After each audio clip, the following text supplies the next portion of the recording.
নমস্কাৰ। আপোনালোকক স্বাগতম জনাইছোঁ মোৰ ইউটিউব চেনেল প্ৰিপাৰেশ্যন ফৰ এক্সামলৈ। আজি মই বেছি দীঘলীয়া কৰা নাই ভিডিঅ'টো। মাছলোৰ প্ৰয়োজনীয়তা মানে জীৱনৰ প্ৰয়োজনীয়তাক লৈ মাছলৈ যিটো স্তৰ আগবঢ়াইছিল, 5টা যিটো আমি ষ্টেপ পাওঁ মানুহৰ কি কি প্ৰয়োজন হয় গোটেই জীৱন কালছোৱাত, তাৰ ওপৰত যিটো থিয়ৰী আগবঢ়াইছিল, সেই থিয়ৰীটোৰ ওপৰত ভিত্তি কৰি মই দুটামান MCQ লৈ আহিছোঁ। মাছলোৰ প্ৰয়োজনৰ স্তৰ বা ধাপ হৈছে মানে যিখিনি চিৰি ষ্টেপ, সেইটো মানে বিশেষকৈ তেখেতে 1943 চনত 1943 এটা মনোবৈজ্ঞানিক তত্ত্ব আগবঢ়াইছিলে মানুহৰ প্ৰয়োজনৰ ওপৰত, মানে মানৱ জীৱনত এজন ব্যক্তিক কি কি প্ৰয়োজন হয় তাৰ ওপৰত ভিত্তি কৰি তেখেতে এটা সিদ্ধান্ত লৈছিলে আৰু কিছুমান ষ্টেজ কিছুমান আগবঢ়াইছিলে। আৰু টোটেল তেখেতে 5টা ষ্টেজত 5টা কেটেগৰীত তেখেতে ভাগ কৰিছিলে, 5টা পৰ্যায়। এইটোকে আমি থুলমূলকৈ মাছলোৰ প্ৰয়োজনীয়তাৰ সূত্ৰ হিচাপত আমি জানো। গতিকে তেখেতে আপোনালোকে স্ক্ৰীনত দেখা পাইছে, ইয়াতে তেখেতে উল্লেখ কৰিছে যে মানুহে প্ৰথমে মৌলিক প্ৰয়োজনসমূহ পূৰণ কৰিবলৈ উদ্বুদ্ধ হয় আৰু তাৰ পাছতহে উচ্চ স্তৰৰ প্ৰয়োজনসমূহৰ পিনে আগবাঢ়ে। মানে আমি যিখিনি বেচিক নিডছ বুলি ক'লে আমিতো প্ৰথম বাচি থাকিব লাগিব, খাদ্য খাব লাগিব, বাসস্থান, খাদ্য পানী বাসস্থান, উশাহ ল'বলৈ আমাক এয়াৰ লাগিব, মানে বায়ু, ঠিক তেনেকৈ বস্ত্ৰ লাগিব। গতিকে বেচিক নিডছখিনি ফুলফিল হোৱাৰ পাছতহে আমি তাৰ পিছৰ প্ৰয়োজনখিনিৰ বিষয়ে ভাবিব পাৰোঁ বা আগবাঢ়ে, এই কথাটোকে কৈছে। আৰু যাক সাধাৰণতে এটি পিৰামিডৰ ৰূপত প্ৰতিনিধিত্ব কৰা হয়, মানে বেলেগ একো নহয়, এইটো এটা পিৰামিড আকৃতিত এটা ডায়েগ্ৰাম কৰি তেখেতে তাৰমানে স্তৰবিলাক দেখাইছে, কেনেকে প্ৰথম স্তৰত যিটো আমাৰ প্ৰয়োজন আছে, একেবাৰে শেষ পৰ্যায়ত যিটো আছে এটা পিৰামিডৰ ৰূপত মানে ৰিপ্ৰেজেণ্ট কৰিব পাৰি, এই কথাটো কৈছে। এতিয়া আমি তেখেতে কি কি প্ৰয়োজনৰ কথা কৈছিল এই 5টা স্তৰত, আমি সেইখিনি বিষয়ে আলোচনা কৰিম। আহক তেতিয়াহ'লে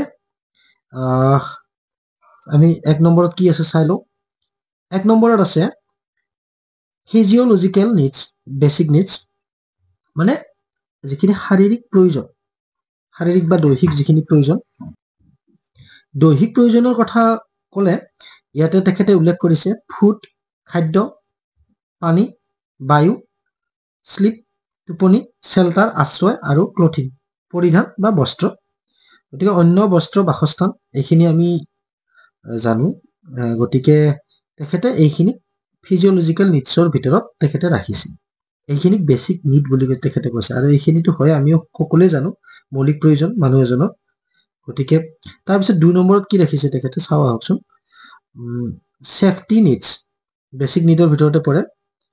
মানে ছেফটি বুলি ক'লে কি হ'ব, নিৰাপত্তাৰ প্ৰয়োজনীয়তা। Security and protection from harm including, সুৰক্ষা আৰু সংৰক্ষণৰ প্ৰয়োজন। Physical safety, health protection from danger. Financial stability in living condition, মানে আমি এটা ভাল পৰিৱেশত জীৱন নিৰ্বাহ কৰিব পাৰিব লাগিব, ছেফটি থাকিব লাগিব, আমি বিভিন্ন বেমাৰ আজাৰৰ পৰা হাত সাৰি থাকিব পাৰিব লাগিব। আৰু আমাক অকল বেমাৰ আজাৰৰ কথা ক'লে নহ'ব, আমাক বিভিন্ন দিশত আমাক ছেফটি লাগিব। গতিকে সেই কথাটো তেখেতে উল্লেখ কৰিছে। আৰু গোটেইখিনি ফাইনেন্সিয়েল ষ্টেবিলিটিও লাগিব আমাক। আমাৰ ইনকাম নহ'লে আমি কেনেকে আমি অভাৱবিলাক পূৰণ কৰিম, কিবা এটা যদি আমাৰ মানে আৰ্থিকভাৱে টনকিয়াল নহওঁ, ঠিক তেনেকুৱা। আৰু ইয়াতে ফাইনেন্সিয়েল বুলি কওঁতে আমাৰ বিভিন্ন আমাৰ সম্পদৰ কথা আহি পৰে। গতিকে গোটেইখিনিক তেখেতে ছেফটি নিডছৰ ভিতৰত তেখেতে ৰাখিছে। তাৰ পাছত 3 নম্বৰত লাভ এণ্ড বিলংগিংনেছ নিডছ, এইটো মৰম আৰু আমাৰ যিটো সম্পৰ্ক সেইটোৰ ভিতৰত ৰাখিছে। Social connection and relationship including, সামাজিক সম্পৰ্ক আৰু সংযোগ আছে। ফ্ৰেণ্ডশ্বিপ, বন্ধুত্ব, ফেমিলি বণ্ডছ, পৰিয়ালৰ বন্ধন, ৰোমান্টিক ৰিলেশ্যনশ্বিপ, প্ৰেমৰ সম্পৰ্ক, ছ'চিয়েল গ্ৰুপছ অফ কমিউনিটি, সামাজিক গোট আৰু সমাজ। এইখিনি তেখেতে লাভ এণ্ড বিলংগিংনেছ নিডছৰ ভিতৰত তেখেতে ৰাখিছে। 4 নম্বৰত আছে এষ্টিম নিডছ, সাইকোলজিকেল নিডছ বুলি কৈছে। The need of respect, self esteem and recognition, আত্মসন্মান, সন্মান আৰু স্বীকৃতিৰ প্ৰয়োজন। সেলফ ৰেসপেক্ট, কনফিডেন্স, ইন্ডিপেন্ডেন্স, আত্মসন্মান, বিশ্বাস আৰু স্বাৱলম্বিতা, সেইটো কথা কৈছে তেখেতে।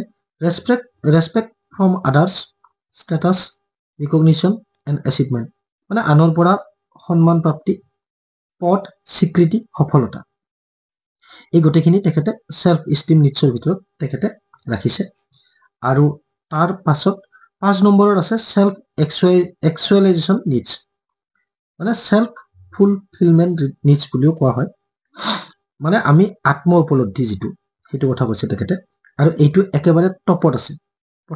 প্ৰথম আমাৰ যিটো তেখেতে নিডছৰ ক'লে, এইটো বেচিক নিড, ফিজিঅলজিকেল নিড, আমাৰ যিখিনি শাৰীৰিক প্ৰয়োজন, দৈহিক প্ৰয়োজন। আৰু সেলফ এক্সুৱেলাইজেশ্যন নিডছ, আত্ম উপলব্ধি, একেবাৰে তেখেতে যিটো পিৰামিড ডায়াগ্ৰাম তেখেতে ৰিপ্ৰেজেণ্ট কৰে, তাৰ একেবাৰে ওপৰত স্তৰত ৰাখিছে তেখেতে। এচিভিং ওৱানছ ফুল পটেঞ্চিয়েল এণ্ড পাৰ্চনেল গ্ৰোথ, নিজৰ সম্পূৰ্ণ ক্ষমতা উপলব্ধি আৰু ব্যক্তিগত বিকাশ। ক্ৰিয়েটিভিটি, সৃষ্টিশীলতা। পাৰ্চুইং গোয়েলছ, লক্ষ্য সাধনা। পাৰ্চনেল ডেভেলপমেণ্ট, ব্যক্তিগত উন্নয়ন। লিভিং অথেণ্টিকেলি এণ্ড মিনিংফুলি, অৰ্থপূৰ্ণ আৰু বাস্তৱ জীৱন যাপন উদযাপন। আৰু মৰেলিটি, এইটো টাইপ কৰা নহ'ল, মৰেলিটি মানে নৈতিকতা, সেইটো ইয়াতে পৰে, আমাৰ এইটো ষ্টেজত আহি যায়। গতিকে এইখিনি তেখেতে সেলফ এক্সুৱেলাইজেশ্যন নিডছৰ ভিতৰত ৰাখিছিল। ঠিক আছে। তাৰপিছত এতিয়া মই পিৰামিড ডায়েগ্ৰামটো দেখাম। তাতে মই ইংৰাজী আৰু অসমীয়া দুয়োটা মই ৰাখিছোঁ, ট্ৰেন্সলেশ্যন আছে আছামিজ ইংৰাজীৰ, গতিকে চাই ল'ব সেইখিনি। মই সেইখিনিত আৰু বিশেষ কৈ নাথাকোঁ, এইখিনি কথাই তাতে উল্লেখ আছে। তাৰপিছত আমি MCQ লৈ আগবাঢ়িম।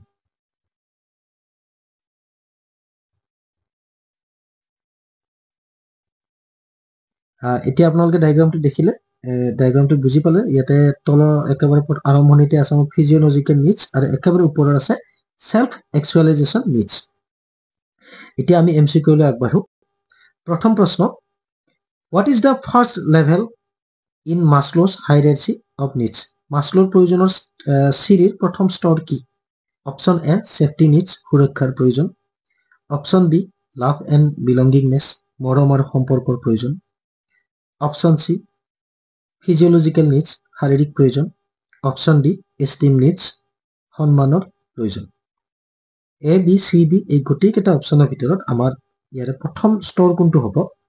ইয়াৰ শুদ্ধ উত্তৰটো হ'ব আমাৰ দৈহিক, যিটো আমি অকণমান আগত আলোচনা কৰিছিলোঁ, দৈহিক বা শাৰীৰিক প্ৰয়োজন।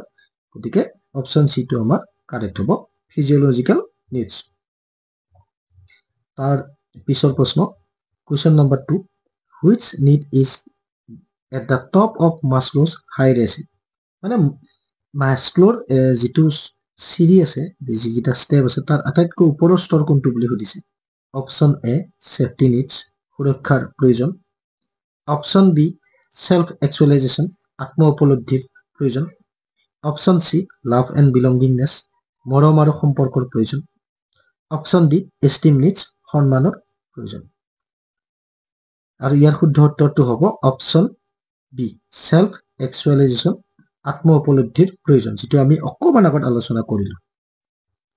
তাৰ পাছত question number 3, what type of need includes friendship and family in Maslow's hierarchy? মানে ফ্ৰেণ্ডশ্বিপ, বন্ধুত্ব আৰু পৰিয়াল, এইটো মানে এই প্ৰয়োজনটো মাছলোৰ চিৰি যিটো ষ্টেপ বনাইছে, কোনটো ষ্টেপত পৰে সুধিছে। অপশ্যন এ, ফিজিঅলজিকেল নিডছ, শাৰীৰিক প্ৰয়োজন। অপশ্যন বি, এষ্টিম নিডছ, সন্মানৰ প্ৰয়োজন। অপশ্যন চি, লাভ এণ্ড বিলংগিংনেছ, মৰম আৰু সম্পৰ্কৰ প্ৰয়োজন। অপশ্যন ডি, ছেফটি নিডছ, সুৰক্ষাৰ প্ৰয়োজন। আৰু ইয়াৰ আমাৰ সঠিক উত্তৰ হ'ব অপশ্যন চি, লাভ এণ্ড বিলংগিংনেছ। মানে বন্ধুত্ব, পৰিয়াল, এইবিলাক আমাৰ মৰমৰ বান্ধোনেৰে আমি বান্ধ খাই থাকোঁ। গতিকে আমাৰ এই সম্পৰ্কখিনিৰ মাজত আমাৰ মৰম লুকাই থাকে। গতিকে লাভ এণ্ড বিলংগিংনেছটো হ'ব কাৰেক্ট, অপশ্যন চি, মৰম আৰু সম্পৰ্কৰ প্ৰয়োজন।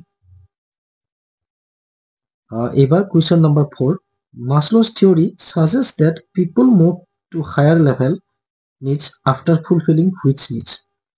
মানে মাছলোৰ যিটো সূত্ৰই কোনটো সাজেষ্ট কৰে সুধিছে, যে মানুহে হায়াৰ লেভেল মানে উচ্চ স্তৰৰ প্ৰয়োজনৰ দিশে আগবাঢ়ে কেতিয়া? আফটাৰ ফুলফিলিং হুইচ নিডছ বুলি সুধিছে। মানে কোনকেইটা স্তৰ প্ৰয়োজনৰ পূৰণ কৰাৰ পিছতহে উচ্চ স্তৰৰ ফালে মানুহে আগবাঢ়ে? অপশ্যন এ এষ্টিম নিডছ, সন্মানৰ প্ৰয়োজন। অপশ্যন বি ফিজিঅলজিকেল নিডছ, শাৰীৰিক প্ৰয়োজন। অপশ্যন চি ছেফটি নিডছ, সুৰক্ষাৰ প্ৰয়োজন। অপশ্যন ডি লাভ এণ্ড বিলংগিংনেছ, মৰম আৰু সম্পৰ্কৰ প্ৰয়োজন। আৰু ইয়াৰ সঠিক উত্তৰটো হ'ব অপশ্যন বি ফিজিঅলজিকেল নিডছ, শাৰীৰিক প্ৰয়োজন। এতিয়া আপোনালোকে ভাবিব পাৰে মানে যিটো তেখেতে পিৰামিড ডায়েগ্ৰাম ৰিপ্ৰেজেণ্ট কৰিছিলে তাতে উচ্চ স্তৰ বুলি কওঁতে মানে লাভ এণ্ড বিলংগিংনেছৰ পিছতে আছে আমাৰ ছেফটিৰ কথা। কিন্তু প্ৰশ্নটো সুধিছে মানুহে কোনকেইটা স্তৰ, কোনটো স্তৰ ফুলফিল হোৱাৰ পিছতহে মানে উচ্চ স্তৰলৈ আগবাঢ়ে। গতিকে আমি এনেকুৱা নহয়, ইয়াতে যদি ছেল্ফ এক্সুৱেলাইজেশ্যন স্তৰলৈ আগবাঢ়ে বুলি ক'লে আমি গোটেইকেইটা দিব লাগিল হয়। তেতিয়াহ'লে গোটেই ষ্টেপ 4 4টা ষ্টেপো হ'ল হয় উত্তৰত যদি থাকিল হয় অপশ্যনত। কিন্তু আমাক যিহেতু প্ৰশ্নটো সুধিছে মানে কোনটো স্তৰ ফুলফিল হোৱাৰ পিছতহে মানে উচ্চ স্তৰলৈ আগবাঢ়ে, গতিকে তেনে ক্ষেত্ৰত আমি যিটো বেচিক নিডছ আমি সেইটোকে ধৰি ল'ব লাগিব। মানে সেইকাৰণে আপোনালোকে চাব ইয়াতে আমি ফিজিঅলজিকেল নিডছটো আমি কাৰেক্ট এনচাৰ বুলি ধৰি ল'ব লাগিব, শাৰীৰিক প্ৰয়োজন। গতিকে কোনোবা ভাবিব পাৰে যে ছেল্ফ এক্সুৱেলাইজেশ্যনৰ আগত দেখোন আৰু দুটা স্তৰ আছে, ধৰক ছেফটি নিডছ, ষ্টিম নিডছ, সেইকেইটা কিয় নহ'ল? তেনেকুৱা নহয়। আমি কাৰণ ছেল্ফ এক্সুৱেলাইজেশ্যনৰ আগতহে আছে আমাৰ ছেল্ফ ষ্টিম, কিন্তু তাৰ আগত আছে ছেফটি। কিন্তু ছেফটিৰ একেবাৰে আগত প্ৰথম স্তৰত আমাৰ কি আছে? ফিজিঅলজিকেল নিডছ। গতিকে সেইটোহে হ'ব, কাৰণ সেইটো ফুলফিল হোৱাৰ পিছতহে নেক্সট এটা এটাকৈ আমি আগবাঢ়িব পাৰিম। গতিকে এইটো অপশ্যন বিটো কাৰেক্ট হ'ব। তাৰ পাছত question number 5, which level of Maslow's hierarchy focuses on financial security and physical safety. মানে আমাৰ ফিজিকেল ছেফটিৰ কথা কৈছে আৰু ফাইনেন্সিয়েল যিখিনি আমাৰ টকা পইচাৰ লগত জড়িত, সা সম্পত্তিৰ লগত, সেইটো প্ৰয়োজন কোনটো কেটেগৰীত পৰে বুলি সুধিছে, কোনটো স্তৰত? এ ছেল্ফ এক্সুৱেলাইজেশ্যন, আত্ম উপলব্ধি। বি ষ্টিম নিডছ, সন্মানৰ প্ৰয়োজন। চি ফিজিঅলজিকেল নিডছ, শাৰীৰিক প্ৰয়োজন। অপশ্যন ডি ছেফটি নিডছ, সুৰক্ষাৰ প্ৰয়োজন। এই গোটেইকেইটা অপশ্যনৰ ভিতৰত আমাৰ শুদ্ধ উত্তৰটো হ'ব অপশ্যন ডি ছেফটি নিডছ। কাৰণ আপোনালোকে চিকিউৰিটি শব্দটো আছে মনত ৰাখিব, ফাইনেন্সিয়েল চিকিউৰিটি। চিকিউৰিটি বুলি ক'লে আমাৰ এটা ছেফটিৰ কথা আহি পৰে। ঠিক তেনেকৈ আপোনালোকে মনত ৰাখিব পাৰে। তাৰ পিছৰ প্ৰশ্নলৈ আমি আগবাঢ়ো। Question number 6, what is an example of esteem needs in Maslow's হাইৰাৰ্কি?